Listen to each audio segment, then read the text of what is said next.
Hari ini kami di Perlis ni merupakan hari yang bertuah juga lah, sebab kerana masjid-masjid sudah dibuka sepenuhnya dengan pematuhan SOP untuk solat, dan pagi tadi ramai yang telah pergi solat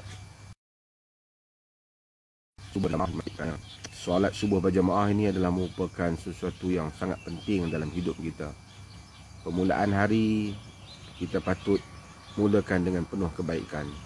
Kebaikan yang terbesar ialah dengan kita memulakan titah perintah Allah Subhanahu Wa Taala untuk menunaikan solat subuh.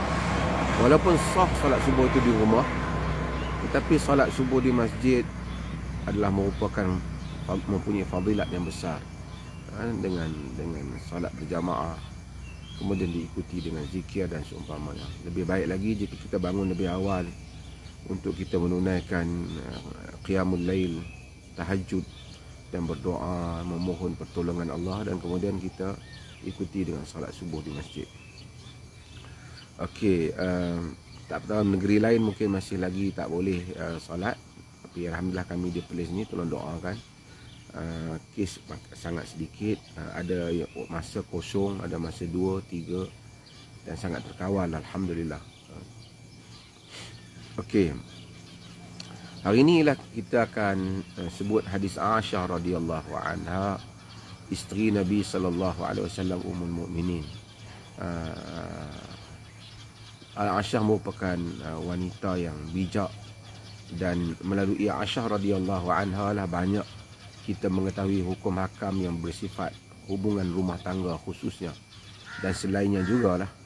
Kerana Aisyah ini dengan kebijaksanaannya, kecerdikannya, dia meriwayatkan hal-hal yang diperlukan, walaupun benda itu agak, kalau secara kadang-kalanya agak privacy, ada perkara yang memabitkan kehidupan sendiri.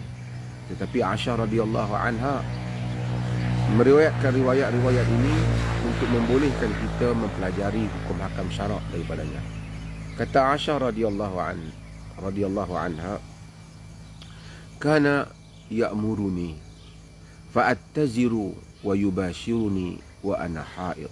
Hadis yang diriwayatkan oleh al-Imam Al-Bukhari dan Muslim, dan lafaz ini ialah lafaz dalam Sahih Muslim. Kata Aisyah radhiyallahu anha, kana ya'muruni fa'attazir. Nabi SAW itu memerintahkan aku, maka aku pun memakai kain yang kemas. At-tazir ni izar, yakni dia pun dia pakai kain antara pusat dengan lutut lah, ataupun pakai ataupun menutupi bahagian kemaluan, bahagian utama kemaluan. Walaupun sebahagian kitab sebut pusat dan lutut, tapi sebab izar itu, tapi yang penting dia menutup bahagian kemaluan itu. Wa yubashiruni wa ana haid. Kemudian baginda menggauliku sedangkan aku haid. Ini setelah Aisyah menutup bahagian tersebut, maka Nabi SAW menggaulinya dalam keadaan dia haid, yakni bukan bersetubuh, tapi dalam bahasa kita yakni menggauli ataupun bercumbu-cumbuan dan seterusnya, hubungan suami isteri. Nabi SAW ialah Nabi yang dihantar kepada manusia untuk manusia contohi. Kalau Nabi ini malaikat, maka kita tak ada contoh bagaimana nak menjalani kehidupan. Manusia ini dia hidup, dia makan, dia minum, dia mempunyai isteri, dia bergaul dengan isteri, dia menyutubuhi isteri, dia menghendaki, kalau dia tidak bersetubuh pun dia mungkin berasmara dengan isterinya dengan berbagai-bagai cara. Hal-hal yang seperti ini memerlukan hukum hakam, yang mana hukum hakam ini contoh teladannya ialah Nabi SAW. Laqad kana lakum fi Rasulillahi uswatun hasanah. Sesungguhnya bagi kamu pada diri Rasulullah itu contoh teladan yang baik. Maka Allah Subhanahu Wa Taala menghantar nabinya yang manusia. Qul innama ana basyarun mithlukum yuha ilai. Katakanlah aku ini manusia yang seperti kamu, diwahyukan kepadaku. Yani Nabi itu manusia. Bila dia manusia, dia mempunyai segala yang ada pada manusia. Bukan manusia yang sonsang. Nabi adalah manusia yang normal. Kalau ada orang lelaki tu kononnya warak sampai perempuan pun dia tak rasa apa, itu bukan manusia yang normal. Itu manusia yang ada kecacatan pada perasaan dan kecacatan pada rasa seksnya. Kalau seorang lelaki normal tengok perempuan, dia akan ada nafsunya. Demikian perempuan yang normal. Melainkan dia songsang, dia cross apa, dia nak sama-sama gender, itu cerita lain lah. Tapi manusia yang normal, dia ada isteri, ada perasaan pada perempuan, ada nafsu. Jadi Aisyah radhiyallahu anha menceritakan tentang keadaan Nabi sallallahu alaihi wasallam apabila dia haid. Apabila dia haid, Nabi sallallahu alaihi wasallam minta dia pakai kemas pakaian dia tu, wa yubashiruni wa ana haid, dan baginda menggauli aku sedangkan yang ni menggauli ni perlukan melakukan hal-hal suami isteri sedangkan dia haid. Melainkan kita tahu tidak melakukan persetubuhan lah, kerana Nabi SAW menyuruh untuk menutup bahagian itu. Pada masyarakat dahulu dan juga pada sebahagian ajaran agama tertentu, dia ada khurafat ataupun ada pemahaman yang pelik berhubung dengan wanita yang haid ini. Mereka anggap wanita yang haid ni kena ada ajaran yang bila haid wanita kena bubuh kunyit di muka dia. Pelik kan. Ada yang haid wanita tu kena duduk asing, makan pun tak boleh sekali, kau kena makan asing. Semua khurafat ini ada. Tapi bila Islam datang, Islam buang khurafat ni. Islam buang khurafat ni. Aisyah radhiyallahu anha dalam hadis yang lain yang diriwayatkan oleh Imam Al-Bukhari dan diriwayatkan oleh An-Nasa'i, diriwayatkan juga Amal lagi Ibn Hibban dan sebagainya, menyatakan bahawasanya apabila dia berkeadaan dalam haid, dia kata kuntu ashrabu wa ana haid wa unawiluhu Nabi sallallahu alaihi wasallam fayad'u fahu ala mawdi'i fi. Aku, kata Nabi sallallahu alaihi wasallam, kuntu ashrabu wa ana haid. Aku minum dalam keadaan aku haid. Aku minum, Nabi minum, Aisyah minum dalam keadaan dia haid. Dia kata wa unawiluhu Nabi sallallahu alaihi wasallam. Aku bagi bekas aku minum tu pada Nabi sallallahu alaihi wasallam. Fayad'u fahu fi mawdi'i fi. Nabi sallallahu alaihi wasallam meletakkan mulut dia, mulut baginda pada bekas tempat mulut aku tu. Kenapa Aisyah nak sebut hal tu? Kerana Aisyah nak bagi tahu bahawasanya tak ada apa-apa wanita haid ni, air liur dia ke, badan dia ke, peluh dia ke, tak ada apa-apa, tak ada. Yang tak boleh ialah melakukan jima' dengannya. Lepas tu Aisyah kata wa ata'arraqul arqa wa ana haid thumma unawiluhu an-nabiy sallallahu alaihi wasallam fayad'u fahu fi mawdi'i fi. Aku gigit daging. Kemudian aku dibagi, sedangkan aku haid, aku bagi kepada Nabi sallallahu alaihi wasallam. Nabi sallallahu alaihi wasallam ambil gigit bekas tempat aku gigit tu, kan. Dalam hadis tadi dalam riwayat apa tu, fayashrab, kemudian Nabi minum. Yang dalam riwayat ni sebagai riwayat kata kemudian dia bila Aisyah letak bekas tu dan minuman tu, Nabi letak di mulut tempat Aisyah tu, minum. Ni daging Aisyah gigit, bagi kat Nabi, Nabi gigit tempat gigi Aisyah gigit tu. Artinya tidak ada sebarang orang panggil pantang larang orang wanita yang haid ini, melainkan soal jima'. Okey. Para ulama bincang sebenarnya nak pergi hal itu. Kita tahu kenapa Nabi buat hal itu semua, kerana Nabi tahu kita semua perlukan hal. Allah hantar nabinya bersifat manusia, ada nafsu kepada wanita. Jangan pula ada orang kata Nabi ni tak ada nafsu pada wanita. Dia ingat Nabi ni apa, songsang ke apa. Ada hadis Nabi SAW, Nabi melihat wanita, fa waqa'a fi qalbi syahwatun nisa. Aku melihat marrat bi fulanah fa waqa'a fi qalbi syahwatun nisa. Lalu di hadapan aku seorang wanita berkenaan, kata Nabi, rawi tak mau sebutlah nama wanita itu. Fa waqa'a fi qalbi syahwatun nisa, maka berlaku di dalam jantung hatiku syahwat kepada perempuan. Nabi kata, Nabi tengok perempuan tak ada syahwat. Kemudian Nabi dapatkan isterinya. Demikian Nabi kata, fakadzalika fafa'alu, macam itulah kamu buat. Jadi kalau ada syahwat, kamu dapat isteri. Sebab tu maka isteri tu nak kena sentiasa cantik, nak kena sentiasa menimbulkan rasa kehendak suami tu. Kalau dia tengok di jalanan cantik, balik rumah dia tengok, tengok pun malas nak tengok. Jadi tak ada fungsi lah untuk mengatasi masalah-masalah keperluan seorang lelaki. Demikian jugalah sebaliknya kan. Kalau wanita tu tengok di jalan handsome-handsome je kan, tengok balik rumah tu dia kan dengan tengok pun macam malas nak tengok, macam lelaki sumo payahlah kan. Macam tu juga tengok perempuan cantik kan, balik rumah tu tengok dengan muka serabut ya, macam mana kan, tidak berfungsi sebagai isteri, sebagai suami juga. Okey, balik kepada hal yang saya bincangkan. Para ulama telah ijma' bahawasanya haram untuk berjima' dengan isteri ketika isteri sedang haid. Haram untuk berjima' dengan nas Al-Quran, fa'tazilun nisa fil mahid wala taqrubuhunna hatta yathurna.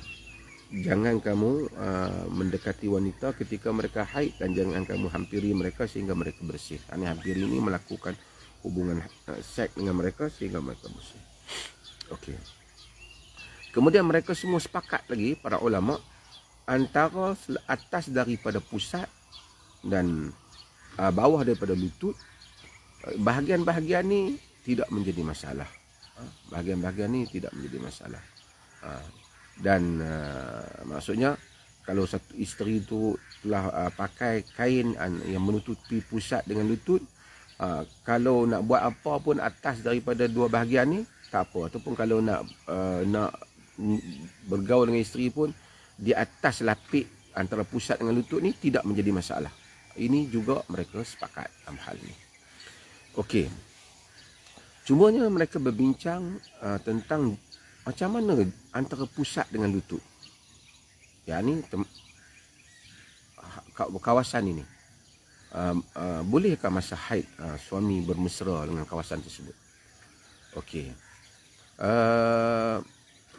Sekurang-kurangnya ada 3 pandangan para ulama dalam hal ini. Yang pertama, pendapat yang dinasabkan kepada Ibnu Abbas, kepada Aisyah radhiyallahu anha sendiri, di mana menyatakan semuanya boleh melainkan ilaj fil farj. Yakni yang tak boleh ialah tenggelam kemaluan lelaki di dalam kemaluan perempuan. Lain daripada itu dia boleh. Tak ada masalah. Maksudnya dia jangan berlaku jima' saja. Kalau setakat dalam bahasa kita je lah, dia menggesel ke apa semua, tapi selagi tidak tenggelam kemaluan lelaki dan kemaluan perempuan, tidak termasuk di dalam larangan. Ini adalah pendapat yang pertama. Pendapat yang kedua ialah menyatakan bahawasanya tak boleh, diharamkan, melainkan diharamkan antara pusat dengan lutut. Tak boleh. Maksudnya antara pusat lutut mesti bertutup. Kalau dia nak raba ke apa tapi berlapik, itu tak ada isu. Tapi dia antara kawasan tu tak boleh. Kena ada kain. Seperti hadis Aisyah tadilah. Ini pendapat daripada mazhab Malik, qaul mazhab Syafi'i, dan qaul juga di dalam Abu Hanifah.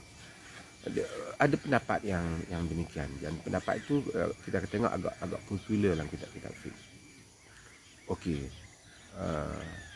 Pendapat yang ketiga, dia menyatakan ini bergantung kepada diri individu tu. Kalau sekiranya dia dapat kontrol diri dia, antara pusat dengan lutut pun, tapi dia dapat kontrol, dia confirm dia tak akan jima', walaupun dia nak bermesra dalam kawasan tu,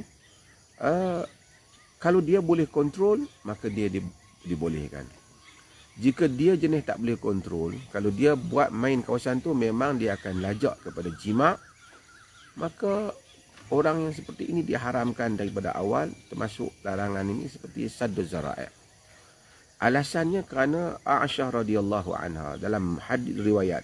Satu, Aisyah menceritakan tentang Nabi SAW mencium baginda, menciumnya ketika puasa.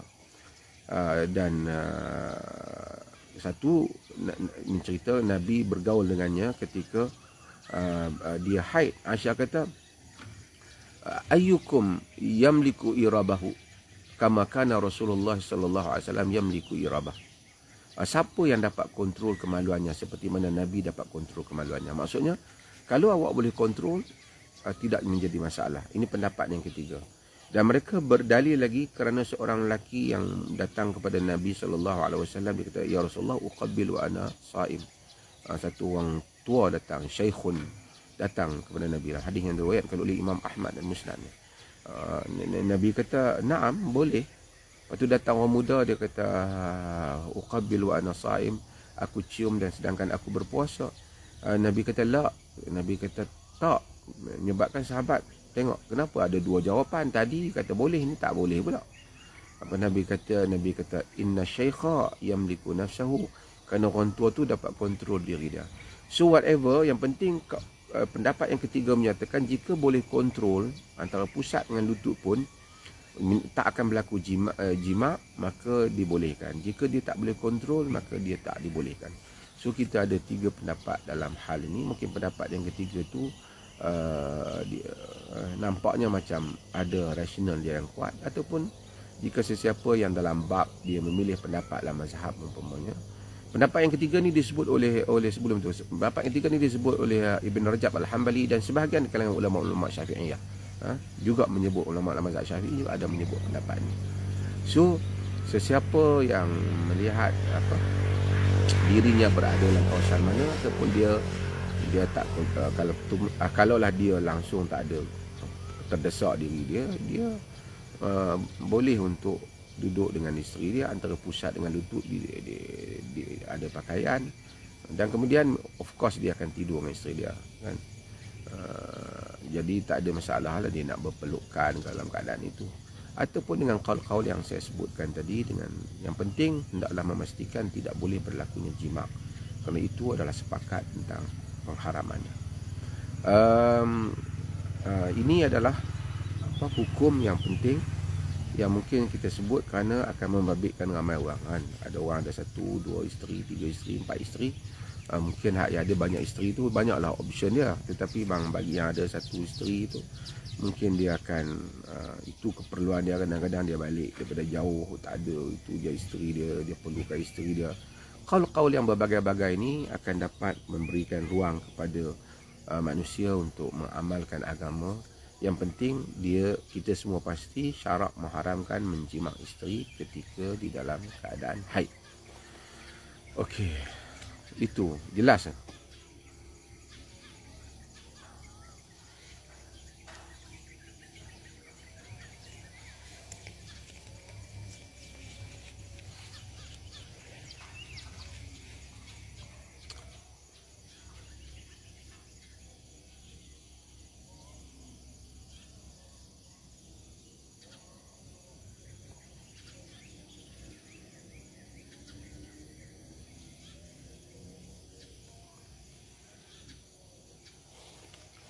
Air kurang daripada 2 kol lah. Hari tu kita dah bahas kan. Pendapat yang kuat bagi kita ialah pendapat selagi mana tidak berubah warna, rasa dan baunya, maka air itu adalah bersih.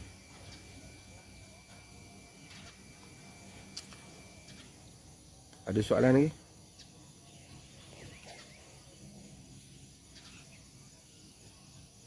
Mudah dipahami?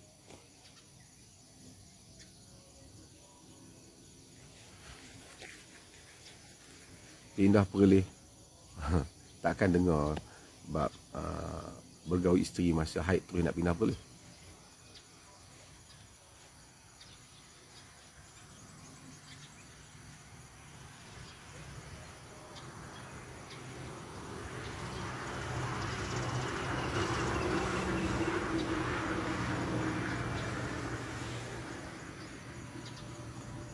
Okey, insya-Allah jika semua dah faham, dah okey. InsyaAllah nanti kita akan bahas perkara yang lain pula.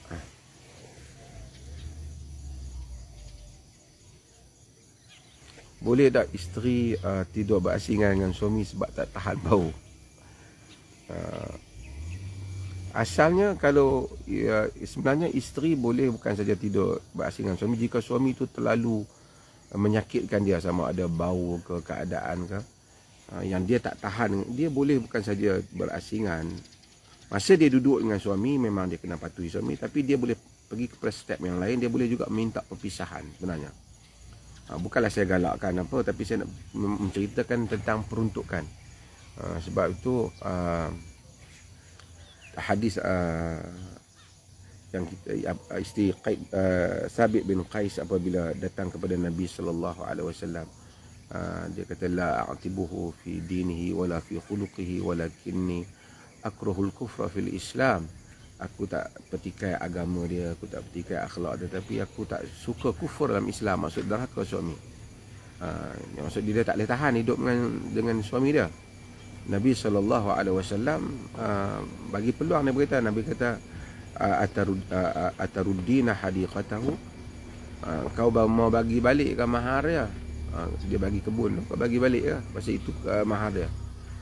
Dia kata naam. Nabi pun panggil suami dia, Nabi kata ambil balik kebun kau dan talak isterimu. Demikian menyebabkan para ulama seperti Al-Imam Ibn Qudamah dan Al-Mughni dan selainnya menyebut, jika wanita merasakan tak dapat tahan dengan hidup dengan suami itu, sama ada perangai dia pengotok sangat ke, ataupun cakap dia tu teruk sangat ke, dia sebenarnya boleh untuk meminta supaya dia dipisahkan daripada suami dia. Tapi taklah nanti benda kecil-kecil pun nak minta berpisah, tak padan lah kan. Tapi maksudnya kalau dia ada alasan yang kuat, misalnya dia tak dapat lah nak tidur dengan suami dia ni, tak dapat tidur dia macam, ataupun tak dapat tahan dengan perangai teruk sangat, isap rokok bau sampai isteri dia pun terpaksa sedut bau asap rokok, bolehkah isteri minta cerai kerana suami merokok yang mana dia rasa membahaya kesihatan dia? Boleh. Dia boleh tuntut dia mahkamah. Dia ada argumen yang kuat.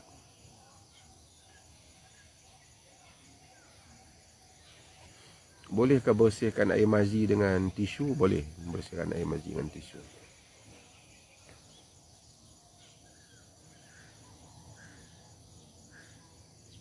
Tapi jika dia ada air, dalam hadis tu Nabi SAW kata falyaghsil dzakarahu wal yatawadda, basuh zakarnya dan berwuduk. Tapi kalau dia dah ada tisu dia, dan dia boleh bersihkan dengan tisu.